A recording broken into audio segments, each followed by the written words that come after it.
Hey, JinJa. Hey, Esther. How's it going? It's going fabulous. Wow, we have a great guest for our podcast today, don't we? We sure do. Well, why don't you tell us who we have? One of my favorites. So, backstory is when my husband and I moved to downtown Chicago, right after we got married, we moved into this wonderful, big, giant building in the West Loop that was formerly owned by Annie Properties. And right next door to us is this really delicious restaurant. And we were like, oh my God, how convenient is this? And of course, across the street was Oprah's studio. And then it was sort of a, at the time, an area that was a little bit desolate. There was nobody there. There was nobody walking dogs. There was no people. There was no children. But, we were really young. And the other piece around this story is that this is the place that we actually cut our first album with my band Utah Carol, our very first record. Monumental. It was pretty huge. And, I was working in corporate at the time. But we had a little community there because of this cute little restaurant called Wishbone. It was a place where I felt at home. And I say that because, my husband and I, we were really young, just married. We're in a multinational, multi-ethnicity relationship. And, a lot of times when you're Black, and I, clearly identify as Black, but you walk into some restaurants and you sort of have a sensation that maybe you're not really comfortable. But I'll tell you, Wishbone was not one of those places. I mean, we walked in and immediately felt at home, like we were with a family. And I thought, wow, this is great. And we ate there all the time. And so right now, I'm really excited because the owner and founder of this restaurant is here with us today. And we're going to have a wonderful conversation around this remarkable restaurant that I've always felt comfortable. And of course, the food is the best.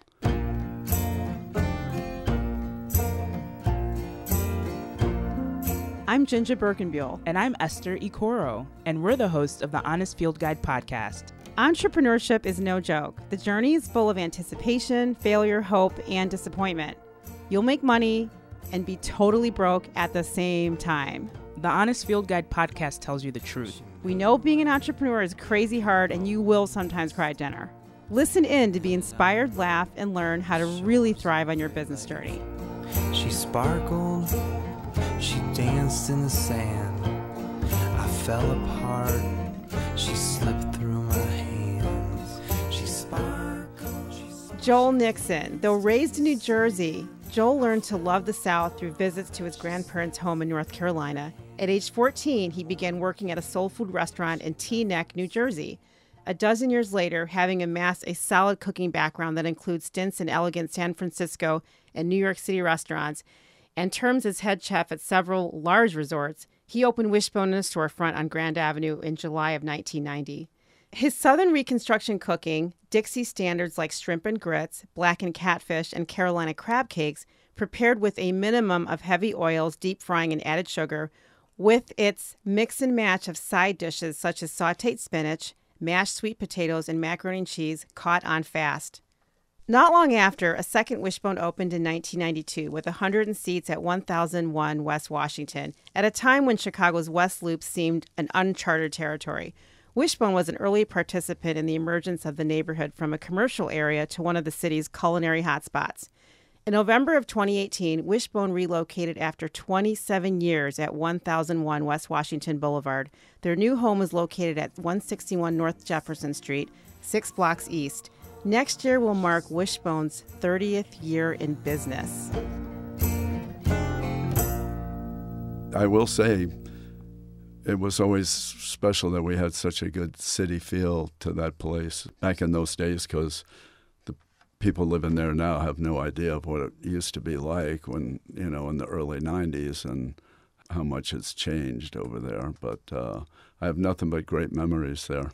In addition to the food being amazing, the place is always packed, and the crowd was extremely diverse, and which is what I loved. Yeah. Everybody was chilling, great service, top-notch, consistent all the time. But the vibe was really what, kept us going back there, is that we felt comfortable. And I'm telling you, it's hard for some people to believe, but there are restaurants that you walk in, especially when you're a person of color, and it doesn't feel relaxing. It doesn't feel relaxing. You feel judged. And that was a restaurant. And it still continues to be one because, of course, you have a new location. But I felt chill there. Yeah. How did you do it? We really wanted to be an everyday eatery, and that was kind of the main goal. You know, we used to laugh that we got the cops and the robbers, you know. But I will say it had a good city feel. But I still say we definitely have a diverse crowd, you know, and it does add to the atmosphere. And I think that's what some people miss about the old place, is that it was that worn, but it had that kind of ambience vibe to it. And it's kind of important to stay a Chicago restaurant. Mm-hmm. So how do you approach culture? Because 30 years is a long time, and I know you have a Southern cooking background, and you talked about the diversity of the types of people that come into Wishbone. Mm-hmm. So did you come out of the gate saying, we want to create a space that looks like this? Well, I mean, of course, you know, when I first opened, you just want anybody that'll come in the door and spend money. But no, it was important to me that even at Grand and Wood, our first restaurant, you know, like I'd open at 5 a.m, you know, we'd get the truck drivers and stuff like that. So our main goal was to not be pretentious, that we were going to give people real cooked food in an unpretentious and good value. And I think with that base, it did bring in all kinds of people. I remember when I was eating in the restaurant quite a bit. Like I said, I ate there a lot. Mm-hmm. It just felt like a safe space. And I think that's what always has struck me about Wishbone. And I'd love to understand, you know, how you did that. I mean, did you sit everybody down in a circle and say, Kumbaya, we're going to maintain this presence? Or was it just a natural migration? Or do you just attract people that understand your vibe? Or what's happening there? Well, I was worried about it and moving into, you know, a much more modern space. But we, you know, with the staff, we joke that, you know, we hire for friendliness and pray for ability. But, you know, there's some truth to it. And, you know, there's certain things you can't teach. But, you know, making people feel welcome is important. And a big part of the ambiance is, you know, on a Sunday brunch, you get the families, you get the people from St. Pat's to, you know, the Baptist churches getting out. You know, it's important to us, I'll put it that way, that we do have a diverse clientele and staff. But remaining a city restaurant is important to us. So I hope that gets translated, and that's obviously what we want. So at what point in your life did you say to yourself, all right, I'm gonna cook. This is my passion place. This is what I want to do? Well, it is kind of a funny story. You know, the family moved to, we moved from North Carolina to New Jersey.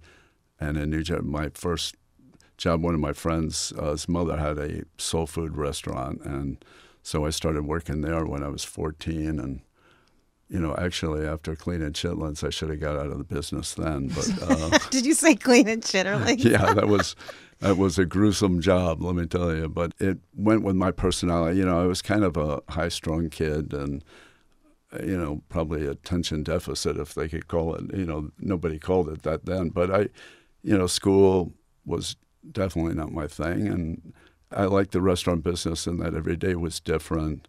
I liked the idea of cooking. And I will say my mother and my grandma, you know, I grew up with good food. And what was the food like? My grandmother was actually French. I mean, we used to tease her because she would try to do everything French style, but she took to a lot of the Southern food. And my mother's shrimp and grits was nothing like our shrimp and grits, but it was kind of leftovers. Although we did get abused with okra. And then actually moving from North Carolina to New Jersey and being right outside of New York City, that opened up all new territory. So wow. So when you were going through your food journey in the South, was there someone in your family experimenting and going to restaurants and reading books? I mean, how do you become this Southern cooking person when you're, you know, from France to North Carolina? Like, how does that process take place? Because I grew up watching my mother cook. She let me in the kitchen, wow, and I stood there and watched everything that she did. My grandmother also cooked, and I watched her cook. My brother cooked a lot. So I watched everyone in the kitchen doing things, which is why I developed the love of cooking and understood and respected fresh cooked meals. And even when in the early part of when I was raising my children, I used to make baby food from scratch. So what was that like to do what you're describing? Because I feel like, you're not a Black Southerner. Right, no. You're a little bit of a transplant. I'm trying to understand how that actually took place and how you incorporate that to then create Wishbone. And also, in addition to that, have this beautiful culture at the restaurant. It sounds like a lot of things happened to create you. It is funny how it works its way into your being. You take it for granted. I wish I had spent more time, with my grandmother and in the kitchen. I mean, obviously, holiday meals and stuff it was important, but, my father was a teacher, and actually going to New Jersey, I will say that I got, suddenly I'm with kids. I kind of went wayward. I lived with the Black family that I worked, the lady that I worked for. I moved out of the house at 15, and I don't know. It was the times. I will say, it's the late 60s, early 70s, and my poor mom wasn't equipped to handle New Jersey. She'd always get her pocket picked, or, she was never locked doors, and she was just a friendly. She's the artist too. I got to point out, of all the paintings in the restaurant were my mom's, and she was a big personality. But at 15, I felt I should be able to do what I wanted, and it didn't really. So poor thing had You can relate, Esther. I gave her some gray hairs. I can't relate to being 15 and doing whatever I want. My parents are immigrants. I didn't do anything. I love that. Yeah, but one thing that strikes me when you walk into Wishbone is the paintings and just pops of color. And those paintings are beautiful. I didn't realize your mom had done that. Oh, yeah. That's amazing that the restaurant is full of those. Yeah. They're great, and it really adds to the vibe of the place. So your mom being a painter, did you grow up considering yourself a creative person? No, not at all. In fact, I will say my younger brother definitely had more of her, the visual talent. But I guess in looking back on it, I had, first of all, I couldn't read. I was dyslexic. I had, and in those days they didn't really know what that even was. So, and I will give my mom credit for, taking me to this tutor. And I remember this German lady, and she actually got me to read, but I read it late. So I didn't feel creative in that sense. How old were you? 8 or 9. Wow. Yeah. Okay. My mom really stuck with it and got me to, and even when I started writing, I would write in mirror handwriting and things like that. So, no, I didn't. I had teachers tell me, "Oh, don't worry about it. Just keep taking wood shop, and you'll be all right." That type of thing.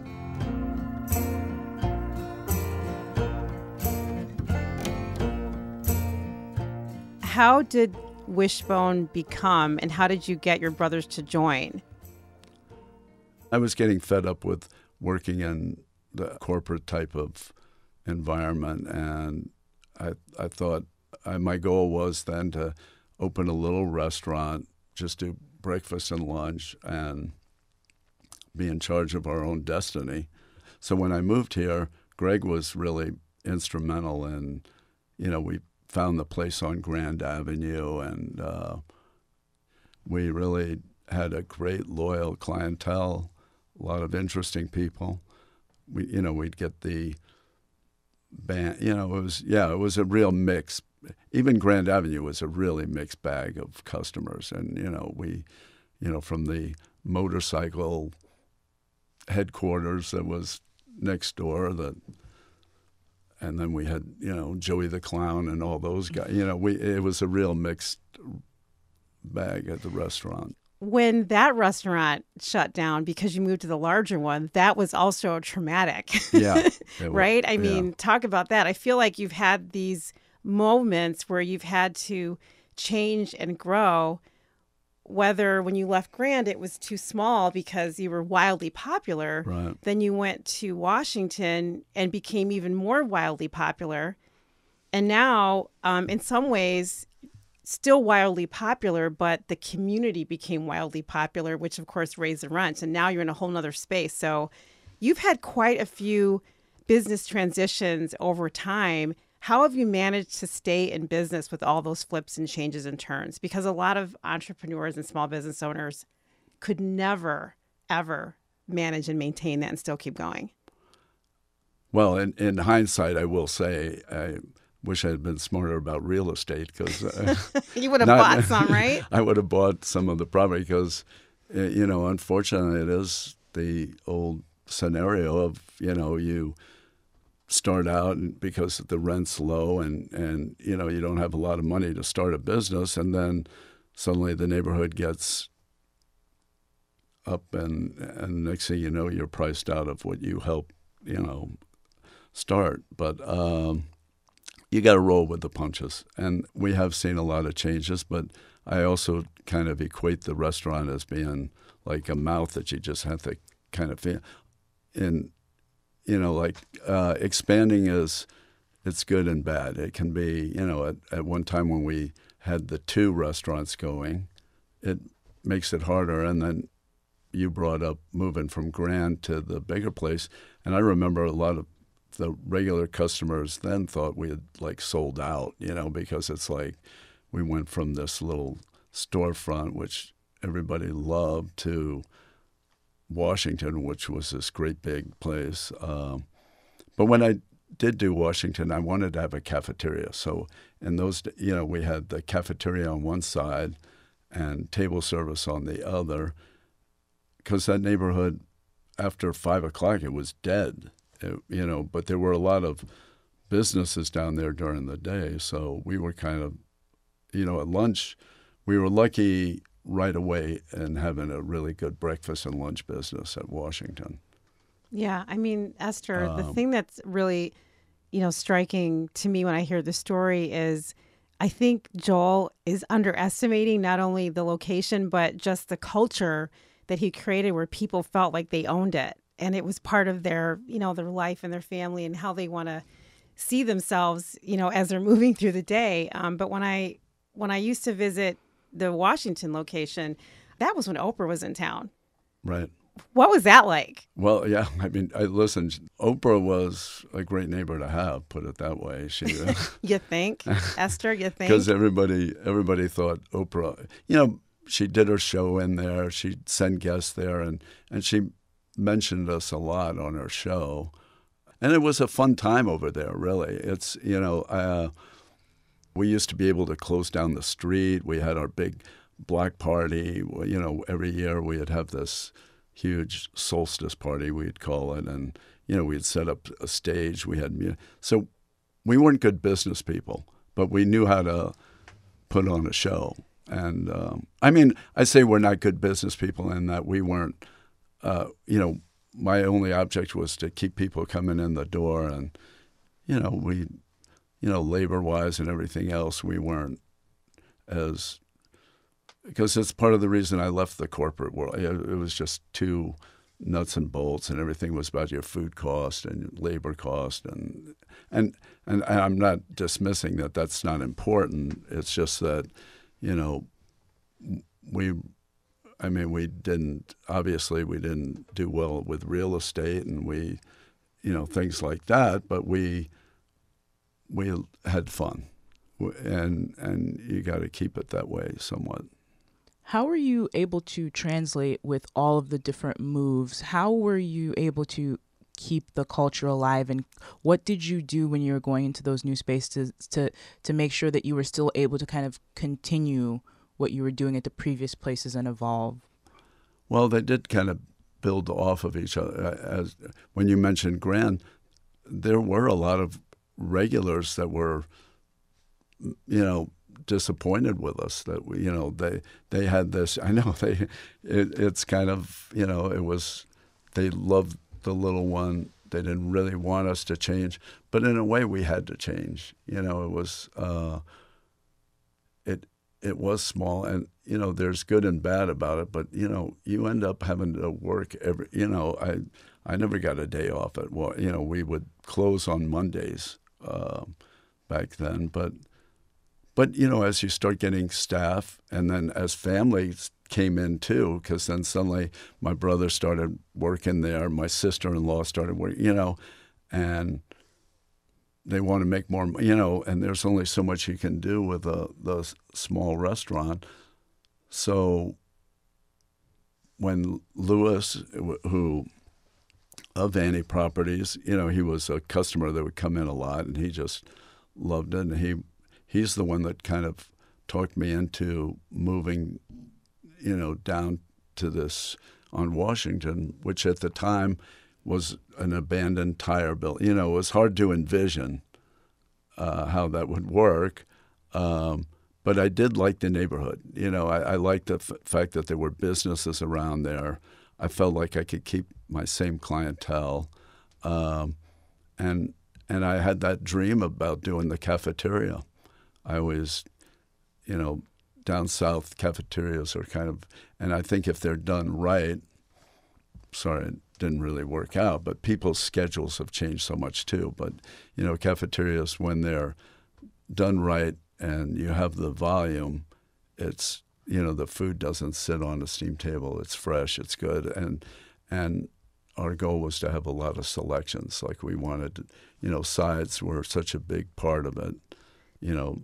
Aside from, let's say, the entree, it was that you have these choice of different sides. And so the cafeteria was fun, you know, we did that at lunchtime only.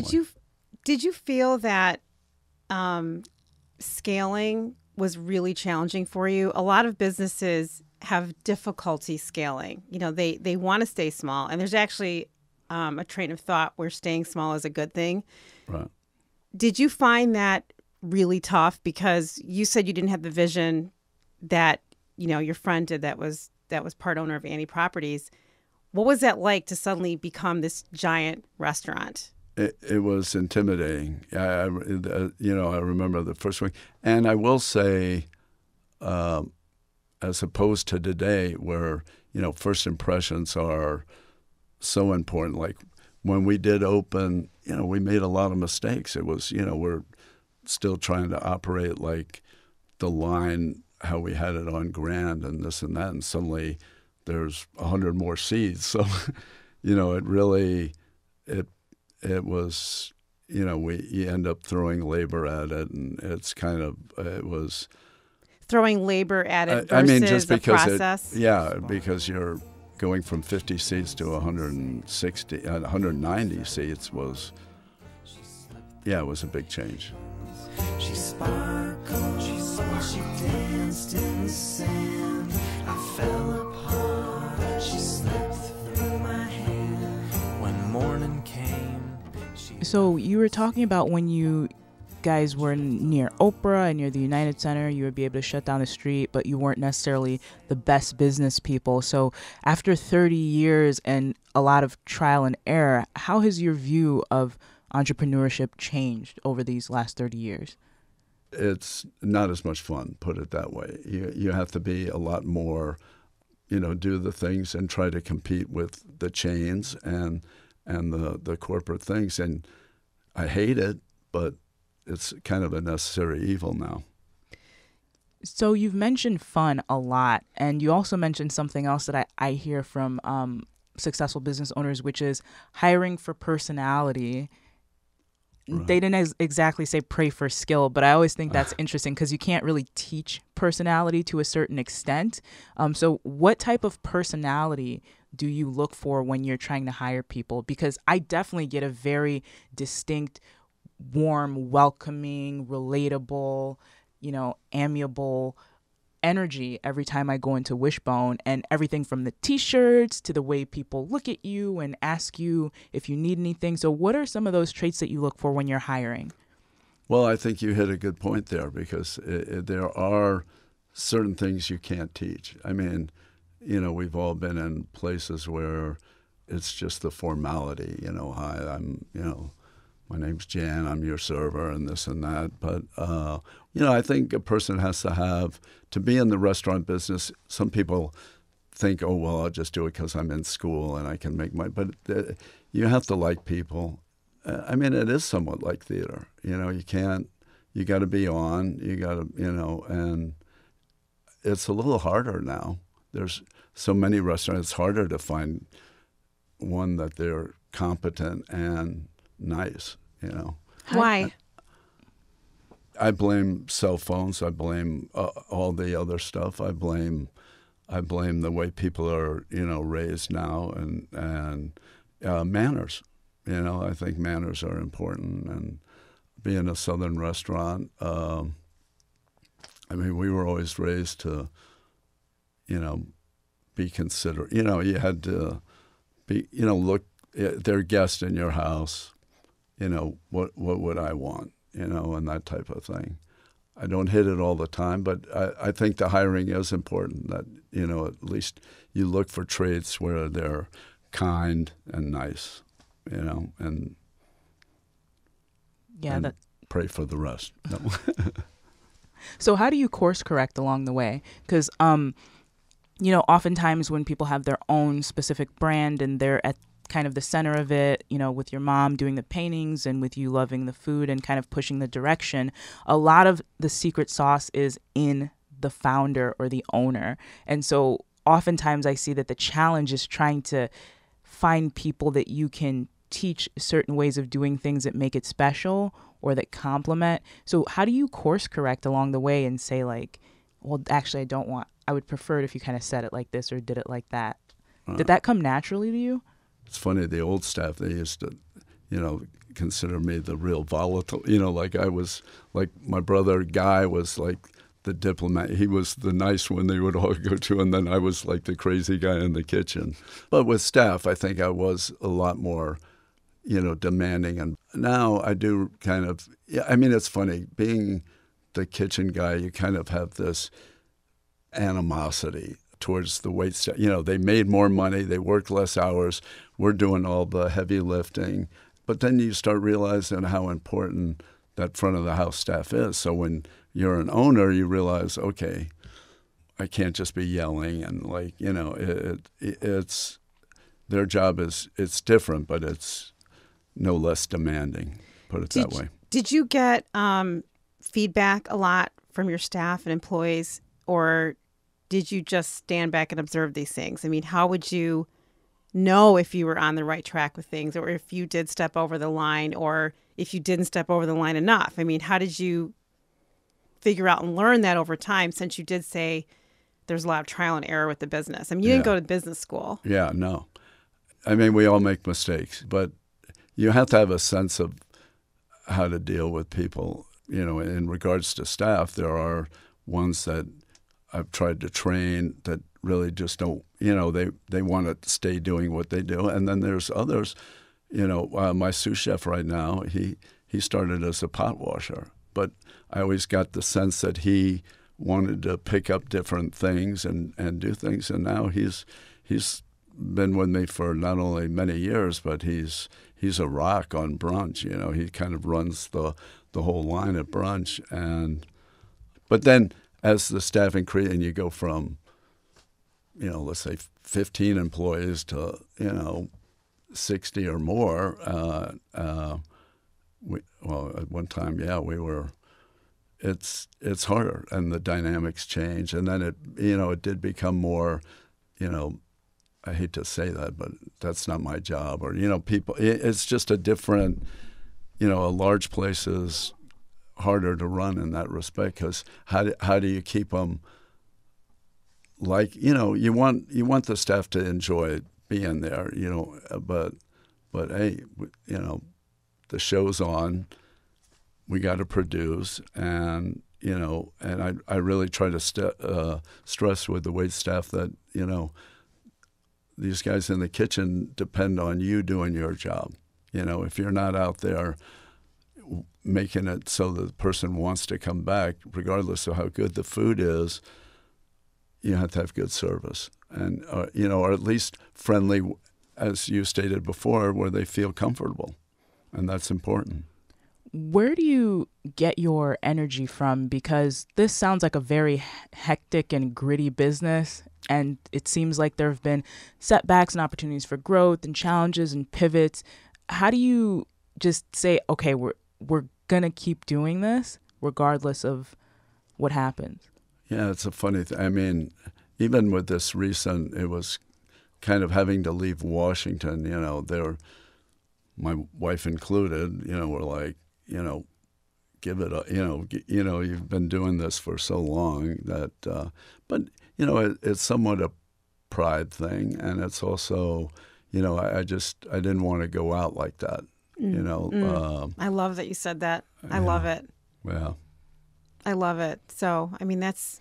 And also, some of it was the staff. Again, I have people that have worked there a long time, and just hanging it up like that would have been a little rough, although now I'm back in debt.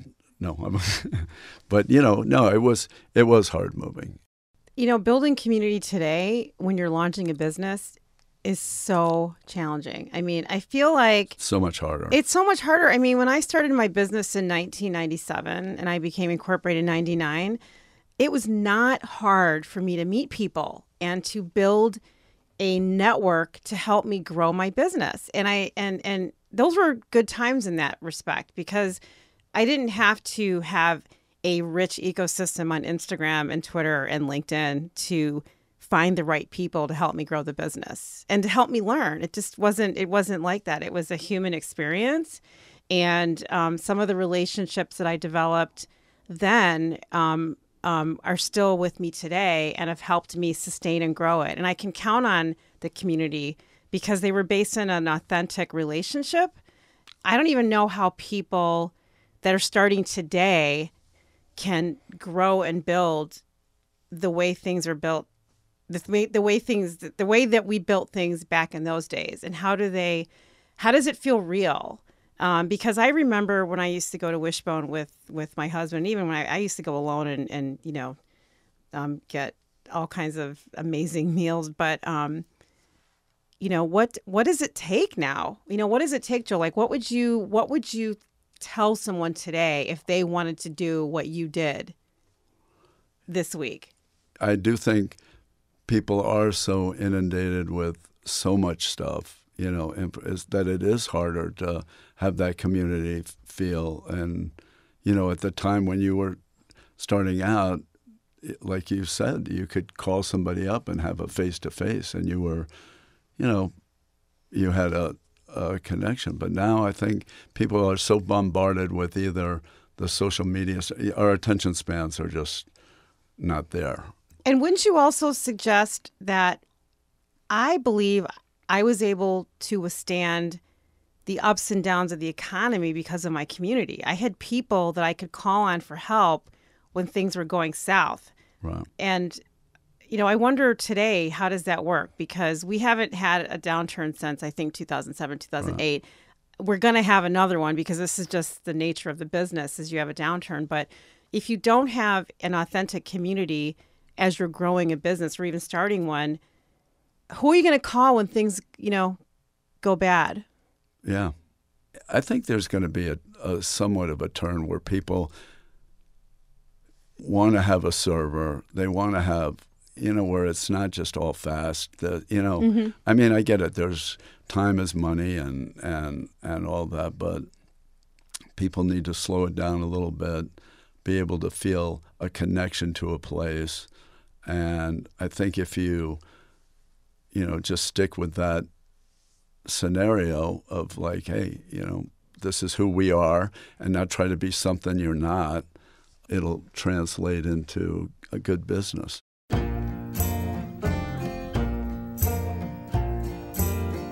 Thank you so much, Joel, for telling us about your beautiful restaurant and the amazing food and the amazing experience and your journey. It's been such a journey. You being a Chicago staple, I mean, it's amazing to kind of explore your mind and your experiences and your process a little bit. I'm Esther. I'm JinJa. And Joel Nixon. And thank you both for, it's nice sitting back and actually having a conversation about it, because you're always so caught up in the day-to-day that, you know, it has been an interesting journey, and hopefully we'll keep on keeping on. I fell apart, she slipped through my hands, she sparkled, she danced. The Honest Field Guide podcast is produced by Birk Creative, written and created by JinJa Birkenbeuel and Esther Ikoro. The podcast is recorded in the innovation and technology capital of the Midwest, Chicago, at Stomping Ground Studios in Ukrainian Village. Original music is written by and provided courtesy of Utah Carol. Follow Honest Field Guide on Instagram and Twitter. The opinions expressed on the Honest Field Guide are opinions only and only represent the views of JinJa Birkenbeuel and Esther Ikoro. I fell apart.